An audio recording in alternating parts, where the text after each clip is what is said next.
আসসালামু আলাইকুম। আমি Mohammad Atiqul Islam, instructor computer, Mymensingh polytechnic institute. প্রিয় শিক্ষার্থীরা, আশা করি সকলেই ভালো আছো। তো ডাটাবেজ ম্যানেজমেন্ট সিস্টেমের উপরে আজকে আমার চতুর্থ লেকচার।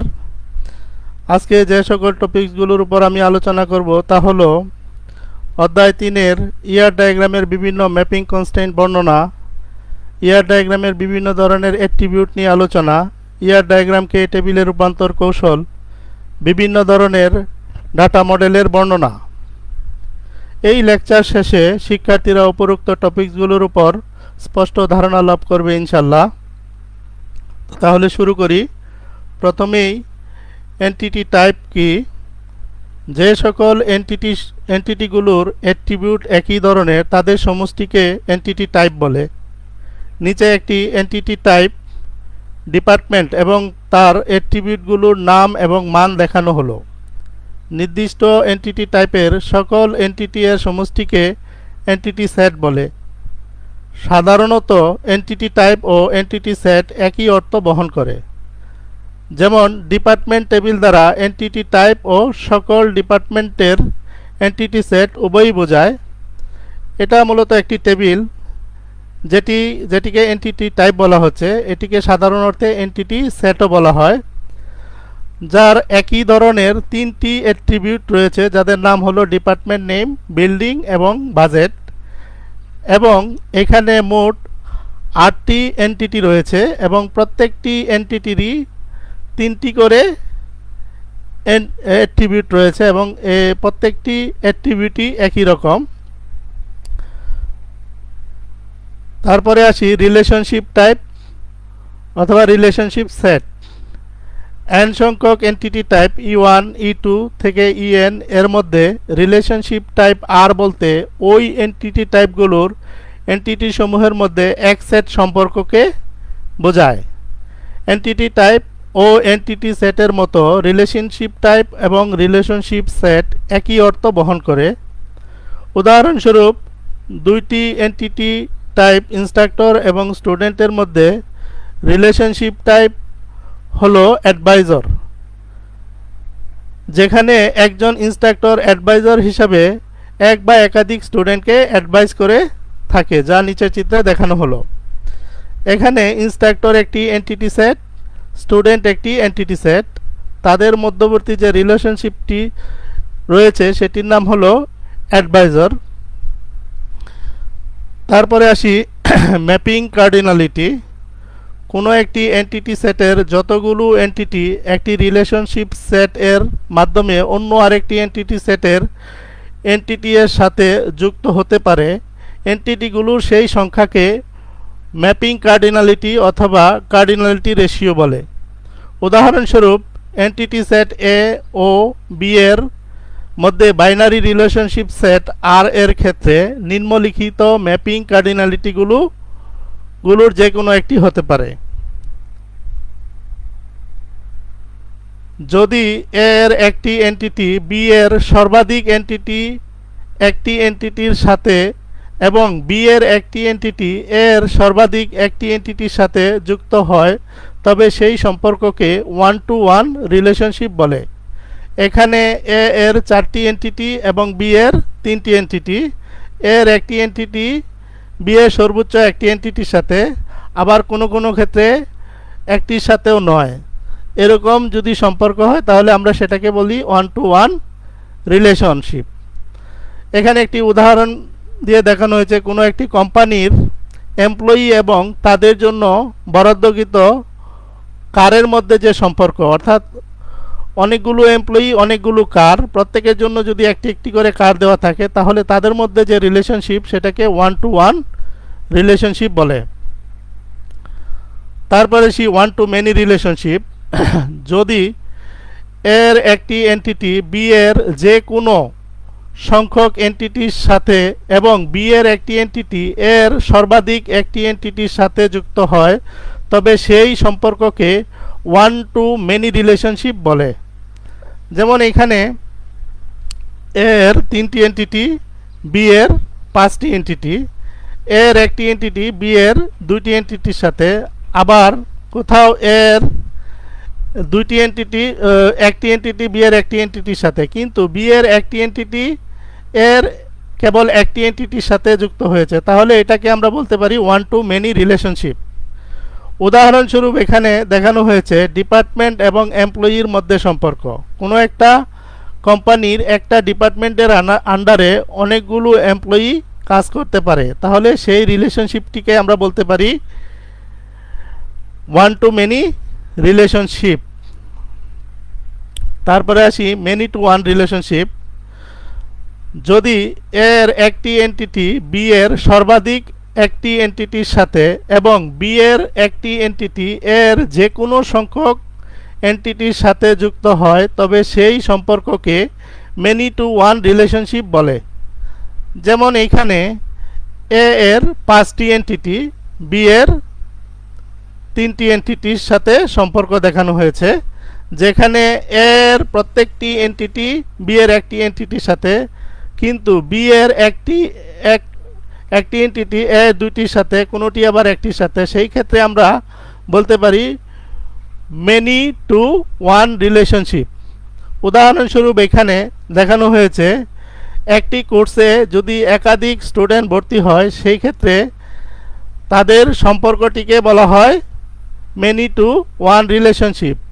এখানে আরেকটা বিষয় উল্লেখ্য যে যদি মেনি রিলেশনশিপ হয়, তাহলে সেই ক্ষেত্রে একাধিক লাইন দিয়ে এখানে বোঝানো হয়েছে, এবং একটি রিলেশনের ক্ষেত্রে একটি লিঙ্ক দিয়ে বোঝানো হয়েছে। তারপরে আসি মেনি টু মেনি রিলেশনশিপ।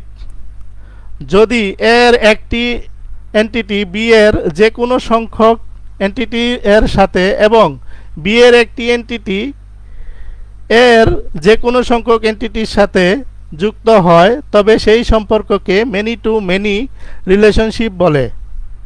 এখানে এর 4টি এন্টিটি, বি এর 4টি এন্টিটি, এর একটি এন্টিটি বি এর 2টি এন্টিটির সাথে, আবার এখানে একটি এন্টিটির সাথে, আবার এইদিকে বি এর একটি এন্টিটি এর 2টি এন্টিটির সাথে। তার মানে এখানে উভয় ক্ষেত্রেই একটি এন্টিটি একাধিক এন্টিটির সাথে যুক্ত হয়েছে, তাহলে আমরা এটাকে বলতে পারি মেনি টু ওয়ান রিলেশনশিপ। এইখানে উদাহরণস্বরূপ একটি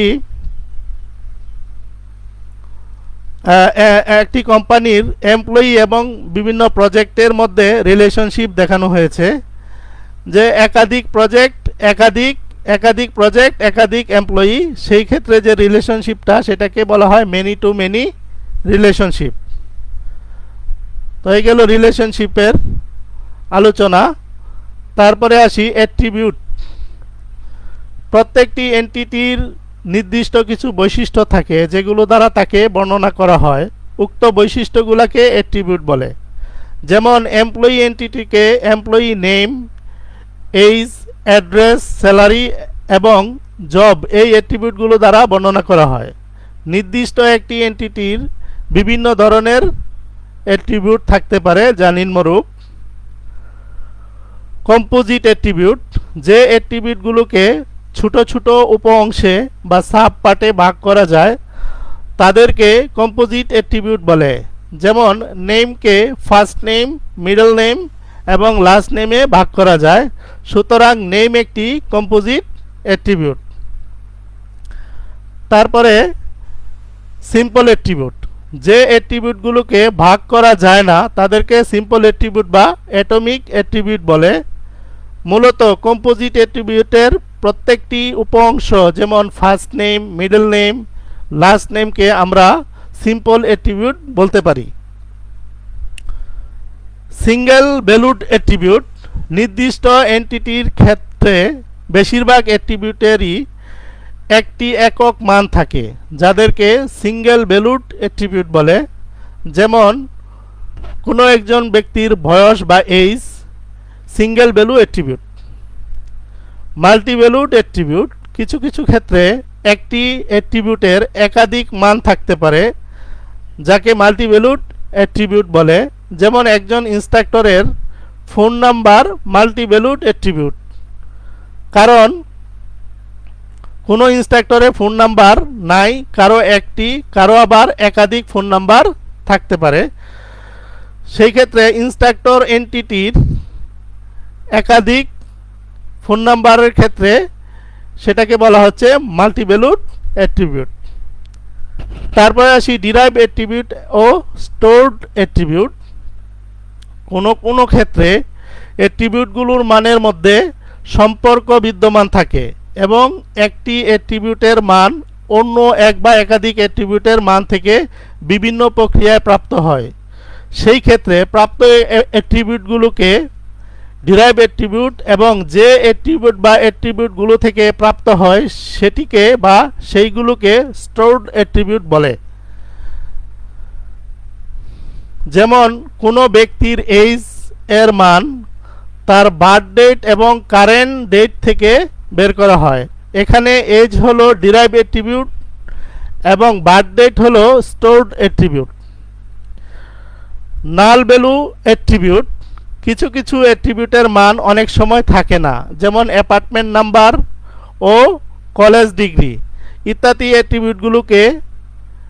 অ্যাট্রিবিউটগুলোর মান কারো থাকে আবার কারো থাকে না। এই ক্ষেত্রে নাল ভ্যালুড অ্যাট্রিবিউট, এইগুলোকে নাল ভ্যালুড অ্যাট্রিবিউট বলা হয়। কি অ্যাট্রিবিউট, যে অ্যাট্রিবিউটের প্রত্যেকটি এন্টিটির ক্ষেত্রে একটি একক মান থাকে তাকে কি অ্যাট্রিবিউট বলে। যেমন প্রত্যেকটি ছাত্রের একটি একক রোল নাম্বার থাকে, এখানে রোল নাম্বার একটি কি অ্যাট্রিবিউট। তারপরে আসি ইয়ার ডায়াগ্রামকে টেবিলে রূপান্তর কৌশল। ইয়ার ডায়াগ্রাম ডিজাইন করার পর ইয়ার ডায়াগ্রামকে রিলেশনাল মডেলের টেবিলে রূপান্তর করা হয়, কারণ রিলেশনাল ডাটাবেজ ম্যানেজমেন্ট সিস্টেম যেমন মাইএসকিউএল, অরাকল ইত্যাদি দ্বারা রিলেশনাল মডেলকে সহজেই বাস্তবায়ন করা যায়। নিচের নিয়মগুলোর মাধ্যমে ইয়ার ডায়াগ্রামকে টেবিলে রূপান্তর দেখানো হলো। নিয়ম 1, শুধুমাত্র সিম্পল অ্যাট্রিবিউট বিশিষ্ট এন্টিটি সেটের ক্ষেত্রে রিলেশনাল মডেলে কেবল একটি টেবিল প্রয়োজন। অর্থাৎ এই ধরনের শর্তে, অর্থাৎ এন্টিটি সেট একটি এবং তাদের প্রত্যেকটি অ্যাট্রিবিউটই সিম্পল, সেই ক্ষেত্রে একটি টেবিলের মাধ্যমে সেই ডায়াগ্রামটাকে রূপান্তর করা যায় এবং সেই ক্ষেত্রে এন্টিটি সেটের অ্যাট্রিবিউটই টেবিলের অ্যাট্রিবিউট হবে এবং এন্টিটি সেটের কি অ্যাট্রিবিউটই টেবিলের প্রাইমারি কি হবে। তাহলে আমরা এটা দেখি। উদাহরণস্বরূপ এখানে একটি স্টুডেন্ট এন্টিটি সেটের তিনটি অ্যাট্রিবিউটই সিম্পল অ্যাট্রিবিউট এবং এর মধ্যে একটি অ্যাট্রিবিউট হলো কি অ্যাট্রিবিউট। শর্তে বলা হয়েছে যে কি অ্যাট্রিবিউটটি টেবিলের প্রাইমারি কি হবে এবং অন্যান্য অ্যাট্রিবিউটগুলো টেবিলের অ্যাট্রিবিউট হিসাবে থাকবে। তাহলে এখানে তিনটি অ্যাট্রিবিউটই রয়েছে। এইভাবে একটি সিম্পল অ্যাট্রিবিউট বিশিষ্ট এন্টিটি সেটকে টেবিলে রূপান্তর করা হয়। এখানে তার স্কিমা দেখানো হলো, স্টুডেন্টের স্কিমাটি দেখানো হলো। তারপরে নিয়ম 2, কম্পোজিট অ্যাট্রিবিউট বিশিষ্ট এন্টিটি সেটের ক্ষেত্রে যে কোনো সংখ্যক কম্পোজিট অ্যাট্রিবিউট বিশিষ্ট এন্টিটি সেটের ক্ষেত্রে রিলেশনাল মডেলে কেবল একটি টেবিলের প্রয়োজন হয়। তবে রূপান্তরের সময় শুধু কম্পোজিট অ্যাট্রিবিউট এর সিম্পল অ্যাট্রিবিউটগুলো নেওয়া হবে, কিন্তু কম্পোজিট অ্যাট্রিবিউটগুলোকে নয়, অর্থাৎ কম্পোজিট অ্যাট্রিবিউটগুলোকে নেওয়া হবে না। উদাহরণস্বরূপ এখানে দেখানো হচ্ছে যে এটা একটা entity set, student entity set, যার অনেকগুলো অ্যাট্রিবিউট রয়েছে। এটা হলো কি অ্যাট্রিবিউট, এটা একটা কম্পোজিট অ্যাট্রিবিউট। নেম, তার দুইটা সিম্পল অ্যাট্রিবিউট রয়েছে। অ্যাড্রেস, তার তিনটি সিম্পল অ্যাট্রিবিউট রয়েছে। তাহলে শর্ত অনুযায়ী এই কি অ্যাট্রিবিউটটি হবে প্রাইমারি কি, আর এইখানে কম্পোজিট অ্যাট্রিবিউটগুলো হবে না, তার সিম্পল অ্যাট্রিবিউটগুলো হবে। যেমন ফার্স্ট নেম, লাস্ট নেম, এইখানে হাউস নাম্বার, স্ট্রিট, সিটি, এই তিনটি হবে। এইভাবে একটি এয়ার ডায়াগ্রামকে টেবিলে রূপান্তর করা হয়। স্কিমা, এখানে স্কিমাটি দেখানো হলো, এটির যে এই টেবিলটির স্কিমা সেটা এখানে দেখানো হলো। তারপরে নিয়ম 3,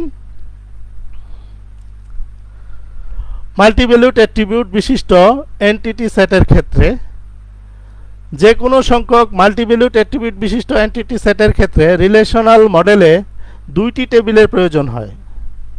সেই ক্ষেত্রে শর্তগুলো হলো একটি টেবিলের প্রাইমারি কি সহ সকল সিম্পল অ্যাট্রিবিউট হবে, অন্য টেবিলে প্রাইমারি কি সহ সকল মাল্টিভ্যালুড অ্যাট্রিবিউটগুলো হবে। এইখানে আমরা যদি খেয়াল করি দেখব যে এখানে একটি এন্টিটি সেট যার একটি অ্যাট্রিবিউট মাল্টিভ্যালুড, যেটা এবার ডাবল ইলিপস দিয়ে দেখানো হয়েছে। শর্ত অনুযায়ী বলা হচ্ছে যে এখানে দুইটা টেবিল হবে, একটা টেবিলে এন্টিটি কিটা অ্যাট্রিবিউট কিটা হবে প্রাইমারি কি এবং একটা সিম্পল অ্যাট্রিবিউট হবে, অপর টেবিলে এটা হবে প্রাইমারি কি এবং মাল্টিভ্যালু অ্যাট্রিবিউটটা হবে। এইভাবে দুটি টেবিলের মাধ্যমে এই এন্টিটি ইয়ার ডায়াগ্রামটিকে টেবিলে কনভার্ট করা হয়। তারপরে আসি রিলেশনশিপ সেটকে টেবিলে রূপান্তর কৌশল।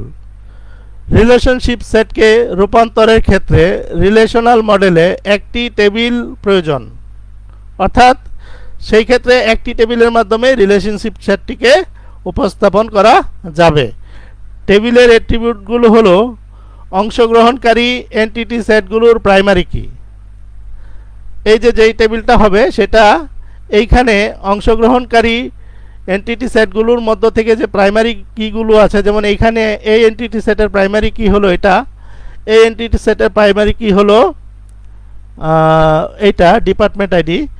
তাহলে সেই ক্ষেত্রে আমাদের টেবিলটি হবে এমপ্লয়ি নাম্বার, ডিপার্টমেন্ট আইডি, তারপরে যেহেতু এটার একটা নিজস্ব অ্যাট্রিবিউট রয়েছে সিন্স, সেটা হবে। তাহলে এইভাবে একটা রিলেশনশিপকে টেবিলে রূপান্তর করা হয়। স্কিমাটি এরকম হবে, schema work in employee number, department ID, since. এভাবে যদি সম্পূর্ণ এন্টিটি ডায়াগ্রামকে রূপান্তর করতে হয় সেই ক্ষেত্রে রিলেশনাল মডেলে তিনটি টেবিল প্রয়োজন। একটি টেবিল হবে এমপ্লয়ি টেবিল, অপরটি ডিপার্টমেন্ট টেবিল, আর 3 নম্বরটি হবে রিলেশনশিপের জন্য ওয়ার্ক ইন টেবিল। তারপরে আসি ডাটাবেস মডেল। ডাটা মডেল হলো কিছু তথ্যীয় টুলের সংগ্রহ বা কনসেপচুয়াল টুলের সংগ্রহ, যা ডাটা রিলেশনশিপ, ডাটা সিমেন্টিক ও কনসিস্টেন্সি কনস্ট্রেন্ট বর্ণনা করে। অর্থাৎ এই সংজ্ঞাটি আমি আগেও দিয়েছি কয়েকবার, পূর্বের লেকচারে ওইগুলো ছিল। তো এখন দেখা যাচ্ছে কি যে এটা মূলত কি কতগুলা কনসেপচুয়াল টুল বা তথ্যীয় টুলের সংগ্রহ, যার মাধ্যমে ডাটাকে বিভিন্নভাবে বর্ণনা করা হয়। ডাটার রিলেশনশিপকে বর্ণনা করা হয়, ডাটার বিভিন্ন ধরনের গ্রামাটিক্যাল বিষয় নিয়ে আলোচনা করা হয়, তারপরে ডাটার কনসিস্টেন্সি কনস্ট্রেন্ট নিয়ে আলোচনা করা হয়, এগুলা নিয়ে আলোচনা করা হয়। ডাটা মডেলগুলো ডাটাবেস ম্যানেজমেন্ট সিস্টেমে ডাটা কিভাবে সঞ্চয়, সংযুক্ত, অ্যাক্সেস এবং আপডেট করা হয় তা উপস্থাপন করার জন্য ব্যবহার করা হয়। এইখানে ডাটা মডেল মূলত 6 প্রকারের, অর্থাৎ মূল 6 প্রকার ডাটা মডেলকে এখানে দেখানো হয়েছে। আরও বিভিন্নভাবে ডাটাকে মডেলাইজ করা যায়, তবে এখানে 6 প্রকার দেখানো হয়েছে। 1 নম্বরে হলো হাইরার্কিক্যাল মডেল, 2 নম্বরে নেটওয়ার্ক মডেল, 3 নম্বরে রিলেশনাল মডেল, 4 নম্বরে এন্টিটি রিলেশনশিপ মডেল, 5 নম্বরে অবজেক্ট বেসড ডাটা মডেল, 6 নম্বরে সেমি স্ট্রাকচার ডাটা মডেল। প্রথমেই হাইরার্কিক্যাল ডাটা মডেল। হাইরার্কিক্যাল মডেল ছিল প্রথম ডাটাবেস ম্যানেজমেন্ট সিস্টেমের মডেল। এই মডেল ট্রি স্ট্রাকচারের মাধ্যমে ডাটাকে উপস্থাপন করে থাকে। হাইরার্কিক্যাল শুরু হয় রুট থেকে, যেখানে রুট ডাটা রয়েছে, তারপরে এটি ট্রি এর আকারে প্যারেন্ট নোডে চাইল্ড নোড যুক্ত হয়। এই মডেলটি খাবারের রেসিপি, কোনো ওয়েবসাইটের সাইট ম্যাপ ইত্যাদির মতো কিছু বাস্তব সম্পর্ককে উপস্থাপন করতে পারে। উদাহরণস্বরূপ কোনো শপিং ওয়েবসাইটে জুতাগুলির মধ্যে নিম্নলিখিত স্ট্রাকচার হতে পারে। অর্থাৎ হাইরার্কিক্যাল মডেলটা হলো একটা ট্রি স্ট্রাকচার, যেখানে ডাটাগুলোকে ট্রি স্ট্রাকচারের মাধ্যমে উপস্থাপন করা হয় এবং ট্রি এর বৈশিষ্ট্য হলো তার একটা রুট থাকে এবং সেই রুটের আন্ডারে অনেকগুলা ব্রাঞ্চ বা অনেকগুলা শাখা থাকে, যেগুলাকে বলা হয় এখানে চাইল্ড বলা হচ্ছে এবং রুটটাকে প্যারেন্ট বলা হচ্ছে। তো এখানে যে উদাহরণটি দেওয়া হয়েছে সেটা হলো যে সে একটা ওয়েবসাইটে জুতার বিভিন্ন ক্যাটাগরি দেওয়া হয়েছে, সেখানে এইভাবে যদি রিপ্রেজেন্ট করা হয় এই ফরম্যাটে তাহলে সেটাকে হায়ারার্কিক্যাল মডেল বলা হবে। এইখানে শুগুলাকে দুই ভাগে ভাগ করা হয়েছে, প্রথমে উইমেন্স শুজ, মেন্স শুজ, তারপরে তার মানে এই দুটো হলো দুইটা চাইল্ড, তারপরে এইটাকে আবার দুইটা ভাগে ভাগ করা হয়েছে, হাই হিল আর বেলিজ, তারপরে মেন শুজের মধ্যে স্পোর্টস শুজ আর স্নেকার্স, এইভাবে ভাগ করে দেখানো হয়েছে। তারপরে মডেলটি হলো হায়ারার্কিক্যাল মডেল, এটি নেটওয়ার্ক মডেল। এই মডেলটি হায়ারার্কিক্যাল মডেলের একটি এক্সটেনশন। এটি রিলেশনাল মডেলের আগে সবচেয়ে জনপ্রিয় মডেল ছিল।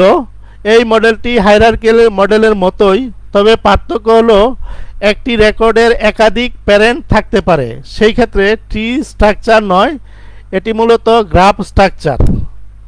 অর্থাৎ যখনই একটি রেকর্ডের একাধিক প্যারেন্ট হয়ে যায় সেটা তখন নিশ্চয়ই আর ট্রি স্ট্রাকচারে থাকে না, সেটা তখন হয়ে যায় সিম্পল গ্রাফ স্ট্রাকচার। অর্থাৎ নেটওয়ার্ক মডেলটি হলো একটা গ্রাফ স্ট্রাকচার যার মাধ্যমে ডাটাকে উপস্থাপন করা হয়। এইখানে একটা উদাহরণে দেখানো হয়েছে যে একটা স্টুডেন্টের দুইটি প্যারেন্ট নোড রয়েছে, সিএসই ডিপার্টমেন্ট এবং লাইব্রেরি, তাহলে এটা একটা কি হলো, এটা একটা নেটওয়ার্ক মডেল বলতে পারি। তারপরে আসি রিলেশনাল মডেল। যে ডাটা মডেলের এক বা একাধিক টেবিলের মধ্যে ডাটা এবং ডাটা রিলেশনশিপকে উপস্থাপন করা হয় তাকে রিলেশনাল মডেল বলে। এটি সর্বাধিক ব্যবহৃত একটি মডেল। উদাহরণস্বরূপ নিচে এমপ্লয়ি টেবিল দেখানো হলো, অর্থাৎ টেবিলের মাধ্যমে টেবুলার ফরম্যাটে যে ডাটাকে উপস্থাপন করা হয় সেই মডেলটাকে রিলেশনাল মডেল বলে। এখানে একটা টেবিলের মাধ্যমে ডাটাকে উপস্থাপন করে তা দেখানো হলো। তারপরে হলো এন্টিটি রিলেশনশিপ মডেল। যে ডাটা মডেলে এক বা একাধিক অবজেক্টের মাধ্যমে ডাটা এবং ডাটা রিলেশনশিপকে উপস্থাপন করা হয় তাকে এন্টিটি রিলেশনশিপ মডেল বলে। এটিকে সংক্ষেপে ইআর মডেলও বলা হয়। উদাহরণস্বরূপ শিক্ষক একটি বিভাগের জন্য কাজ করে। এইখানে উল্লেখ্য যে এই যে এন্টিটির কথা বলা হয়েছে বা অবজেক্টের কথা বলা হয়েছে, এটি টিচার একটা এন্টিটি বা অবজেক্ট, ডিপার্টমেন্ট একটা এন্টিটি বা অবজেক্ট। তো এদের মধ্যে একটা রিলেশনশিপ ওয়ার্কিং, অর্থাৎ একজন টিচার একটা নির্দিষ্ট ডিপার্টমেন্টে কাজ করে, এই যে রিলেশনশিপ সেটাকে এখানে ইয়ার ডায়াগ্রামের মাধ্যমে দেখানো হয়েছে। তারপরে আসি অবজেক্ট বেস ডাটা মডেল। এটি মূলত দুই ধরনের, যেমন এখানে বলা হচ্ছে কি এন্টিটি রিলেশনশিপ মডেলকে অর্থাৎ ইআর ডায়াগ্রামকে যখনই আমরা অবজেক্ট ওরিয়েন্টেড প্রোগ্রামিংয়ের বিভিন্ন বৈশিষ্ট্য যেমন এনক্যাপসুলেশন, মেথড, অবজেক্ট ইত্যাদি নোটেশনের মাধ্যমে বর্ধিত করে নতুন একটি মডেল উন্নয়ন করি, সেই মডেলটিকে বলা হবে অবজেক্ট ওরিয়েন্টেড ডাটা মডেল। আবার যদি অবজেক্ট ওরিয়েন্টেড ডাটা মডেল ও রিলেশনাল মডেলের সমন্বয়ে আরেকটি মডেল তৈরি করা যায় সেটাকে বলা হয় রিলেশনাল ডাটা মডেল। তাহলে আমরা অবজেক্ট বেস ডাটা মডেল আমরা দুইভাবে করতে পারি। একটা হলো এন্টিটি রিলেশনশিপ মডেলের সাথে কিছু নোটেশন যুক্ত করে করতে পারি, যেটাকে বলা হচ্ছে অবজেক্ট ওরিয়েন্টেড ডাটা মডেল। আবার রিলেশনাল মডেল এবং অবজেক্ট রিলেশনাল ডাটা মডেলকে সমন্বিত করে আমরা আরেকটি অবজেক্ট ওরিয়েন্টেড ডাটা মডেল এবং রিলেশনাল মডেলকে সমন্বয় করে আমরা আরেকটি মডেল তৈরি করতে পারি, সেটাকে বলা হচ্ছে রিলেশনাল ডাটা মডেল। উদাহরণস্বরূপ এখানে এমপ্লয়ি এবং ডিপার্টমেন্ট নামের দুইটি অবজেক্টের মধ্যে সম্পর্ক দেখানো হয়েছে, যেখানে এটা একটা এমপ্লয়ি একটা অবজেক্ট, ডিপার্টমেন্ট একটি অবজেক্ট।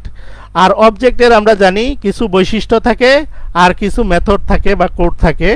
তো এখানে তা দেখানো হয়েছে এবং তাদের মধ্যে একটা লিঙ্ক এখানে দেখানো হয়েছে। তারপর আসি সেমি স্ট্রাকচার মডেল। যে ডাটা মডেলের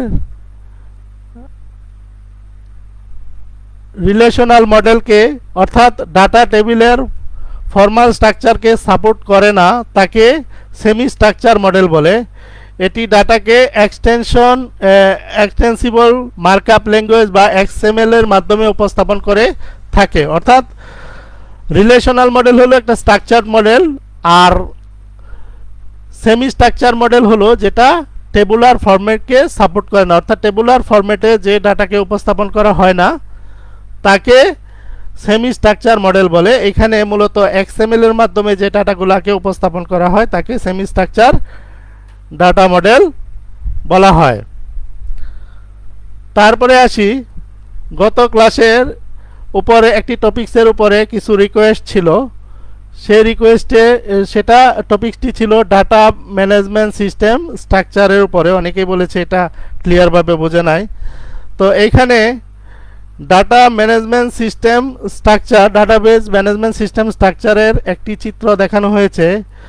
অন্যান্য সিস্টেমের মতো ডাটাবেজ ম্যানেজমেন্ট সিস্টেমেরও অনেকগুলো কম্পোনেন্ট রয়েছে এবং সেই কম্পোনেন্টগুলোর মাধ্যমে ডাটাবেজ ম্যানেজমেন্ট সিস্টেমের উদ্দেশ্যকে সমন্বিতভাবে বাস্তবায়ন করা হয়।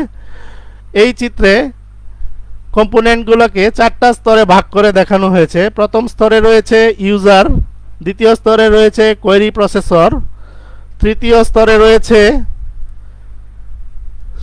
স্টোরেজ ম্যানেজার বা ডাটাবেজ ম্যানেজার, চতুর্থ স্তরে রয়েছে ডিস্ক স্টোরেজ যেখানে ডাটাবেসটি ফিজিক্যালি স্টোর থাকে, অর্থাৎ ডিস্ক ড্রাইভে যেখানে ডাটাগুলো স্টোর থাকে সেটি। তাহলে আমরা উপর থেকে যদি চিন্তা করি যে এই কম্পোনেন্টসগুলোর কাজ হলো ডাটাবেজের সাথে কানেক্ট হওয়া এবং ডাটাবেজ থেকে ডাটা নিয়ে আসা, ডাটাবেজে ডাটা রাখা। বিভিন্নভাবে বিভিন্ন ইউজার ডাটাবেজের সাথে কানেক্ট হয়। সেই ক্ষেত্রে ইউজারদের কমান্ডগুলোকে বিভিন্ন ল্যাঙ্গুয়েজে বা বিভিন্ন ইনস্ট্রাকশনে ট্রান্সলেট করার জন্য কোয়েরি প্রসেসর কাজ করে থাকে। এখানে দেখা যাচ্ছে যে সাধারণ ইউজারদের ডাটাগুলোকে ডাইরেক্ট অবজেক্ট কোডে রূপান্তর করা হয় এবং সেই ক্ষেত্রে সাধারণ ইউজারদের কিছু অংশ থাকে যেগুলা ডিএমএল কোয়েরি, সেগুলা এখানে এদিক দিয়ে পাঠিয়ে দেওয়া হয়, আর যেগুলো সাধারণ প্রোগ্রাম সেগুলাকে কোয়েরি ইভ্যালুয়েশন ইঞ্জিনে পাঠানো হয়। আবার একজন প্রোগ্রামার যখন একটি প্রোগ্রাম রাইট করে তখন সেগুলোকে কম্পাইলারের মাধ্যমে প্রথমে কম্পাইল করে নেয়, তারপরে সাধারণ প্রোগ্রামগুলোকে অবজেক্ট কোডে রূপান্তর করার জন্য এখানে প্রেরণ করা হয়, বাকিগুলোকে ডিএমএল কোয়েরিজগুলোকে এদিকে পাঠিয়ে দেওয়া হয়। এখানে আরেকটা জিনিস উল্লেখ্য যে সকল রেখার মধ্যে তীর চিহ্ন নাই সেগুলো দিয়ে বোঝায় যে এগুলো বাই ডিরেকশনাল, আর যেগুলোতে তীর চিহ্ন আছে সেগুলো স্পেসিফিক করে বোঝানো হয় যে এখান থেকে এখানে আসছে। তাহলে দেখা যাচ্ছে কি যে প্রোগ্রামারের কিছু অংশ এদিকে চলে যাচ্ছে, আবার কিছু অংশ এদিকে চলে যাচ্ছে। তারপরে সফিস্টিকেটেড ইউজার যারা ডাটাবেজের এসকিউএল ল্যাঙ্গুয়েজকে সরাসরি ব্যবহার করে ডাটাবেজকে ইউজ করে, তাদের ল্যাঙ্গুয়েজগুলোকে সরাসরি ডিএমএল কোয়েরিজে প্রেরণ করা হয়। ঠিক তেমনিভাবে অ্যাডমিনিস্ট্রেটর যিনি একটি ডাটাবেজের পুরাপুরি ডাটাবেজ ম্যানেজমেন্ট সিস্টেমের পুরাপুরি নিয়ন্ত্রণ করে থাকে, সিকিউরিটি সেট আপ করে থাকে, ফিজিক্যালি ডাটাটি কোথায় স্টোর থাকবে সেটা নির্দিষ্ট করে থাকে এবং অন্যান্য যাবতীয় কাজগুলো করে থাকে, সেগুলো অ্যাডমিনিস্ট্রেটিভ ডাটাবেজ ম্যানেজমেন্ট সিস্টেমের অ্যাডমিনিস্ট্রেটিভ টুলের মাধ্যমে করে থাকে। সবচেয়ে বড় কাজ হলো ডিডিএল স্কিমাকে ডিডিএলে ইমপ্লিমেন্ট করা। ডিডিএল ইমপ্লিমেন্ট করার পরে সেটা ডিডিএল ইন্টারপ্রেটারের মাধ্যমে একটা ইন্টারপ্রেট করে সেটা আবার অ্যাডমিনিস্ট্রেশন টুলে প্রেরণ করা হয়, সেখান থেকে ডিএমএল হয়ে ডাটা ডিকশনারিতে চলে আসে। তো এইভাবে একজন অ্যাডমিনিস্ট্রেটর কাজ করে।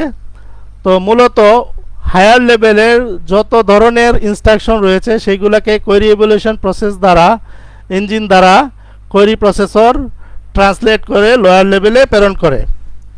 লোয়ার লেভেলে store manager, buffer manager, file manager, authorisation and integrity manager, transaction manager, এই 4টি কম্পোনেন্টের মাধ্যমে ইউজারের রিকোয়ারমেন্ট অনুযায়ী 4 ধরনের কার্যক্রম পরিচালনা করে। বাফার ম্যানেজারের কাজ হলো ডাটাবেস থেকে ডাটা নিয়ে মেইন মেমোরিতে বা র্যামে রাখা এবং কাজে ডাটাগুলোকে ব্যবহার করা।